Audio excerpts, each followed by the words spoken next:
কি রে, আমাদের দিকে ভয় পেয়ে গেলি নাকি? না না, ভয় পাবো কেন? তাহলে বল, এই টাকাগুলো কোথা থেকে ইনকাম করেছিস? এই টাকা বলি মানে কি মিথ্যে কথা সাজাতে পারছিস না? পারবি কি করে? তোর হাতে যে টাকাগুলো আছে সেগুলো তো তুই নিজে ইনকাম করিসনি, এগুলো তুই ফ্রড করেছিস। হ্যাঁ ম্যাডাম, আপনি ঠিকই ধরেছেন, আমি মিথ্যে কথা বলবো না। কিন্তু বিশেষ করে ম্যাডাম, এই টাকাগুলো আমার খুব প্রয়োজন। এই টাকাগুলো না পেলে আমার মায়ের অপারেশন হবে না। তুই কেমন ছেলে, নিজের মাকে বাঁচানোর জন্য পরের টাকা চুরি করতে হয়? এইসব মিথ্যা কথা না আমাদের সামনে বলিস না। না ম্যাডাম, আমি মিথ্যে কথা বলছি না। আপনি আমার সঙ্গে হসপিটালে চলুন, আপনি গেলে বুঝতে পারবেন। ঠিক আছে, চ হসপিটাল, আমিও দেখি তুই কোন মায়ের চিকিৎসা করবি।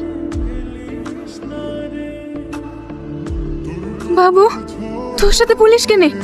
আমার ছেলেকে কোনো অন্যায় করেছে? না না আন্টি, আপনি কোনো চিন্তা করবেন না, আমি আপনার ছেলেকে ধরতে আসিনি, আমি আপনার ছেলের বন্ধু, তাই আপনাকে দেখতে এসেছি। এখন কেমন আছেন আন্টি? হ্যাঁ মা, ভালো আছি। বাবু, তুই অতগুলো টাকা জোগাড় করতে পেরেছি?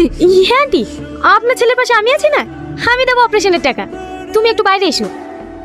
দেখো, আমরা আইনের রক্ষক, কিন্তু তুমি যেটা করেছো সেটা আইনের চোখে অন্যায়। বিশ্বাস করেন ম্যাডাম, এছাড়া আমার কোনো উপায় ছিল না।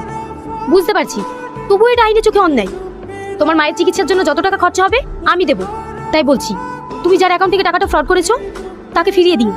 আপনি আমার অনেক বড় উপকার করলেন, আপনাকে অনেক অনেক ধন্যবাদ। আন্টি, এখন কেমন আছেন? মা, তুমি এসছো? আসো আসো, বসো।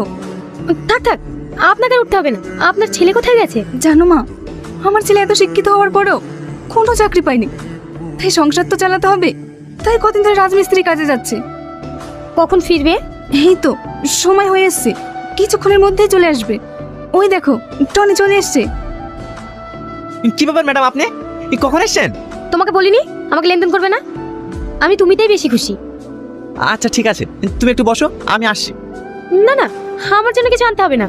আচ্ছা, আমি তোমাকে একটা কথা জিজ্ঞেস করি, তুমি এত শিক্ষিত হয়েও রাজমিস্ত্রির কাজ করছো কেন? কি করবো বলো? কাল থেকে তোমাকে রাজমিস্ত্রি কাজ করতে হবে না, কাল তুমি আমাদের বাড়ি যাবে, তোমাকে একটা ভালো কাজ দেখিয়ে দেব। ঠিক আছে। তুমি কাজটা পেয়ে খুশি হয়েছে তো? হ্যাঁ, কিন্তু তার থেকে বেশি খুশি হয়েছি তোমার মতো বড় মনের মানুষকে পাশে পেয়ে। আর যদি এই মেয়েটা তোমার জীবনের সঙ্গে জড়িয়ে যায় তাহলে? না না, এটা কিভাবে সম্ভব? তুমি হচ্ছে এক উজ্জ্বল নক্ষত্র, আর আমি সেই নক্ষত্রের আলোয় আলোকিত সামান্য একটা জোনাকি। এটা কখনোই সম্ভব না। এভাবে বলছো কেন? তুমিও তো একটা সৎ ছেলে, তোমার ব্যবহার দেখে আমিও তো মুগ্ধ হয়েছি। না না, এটা কোনোভাবে সম্ভব না। তুমি মন থেকে বলো তো, তুমি কি আমাকে ভালোবাসো না? অবশ্যই ভালোবাসি, কিন্তু কিছু কিছু ভালোবাসা আছে হাজার চেষ্টা করলে অসম্পূর্ণ হয়ে থেকে যায়। আমার ভালোবাসা ঠিক সেরকম।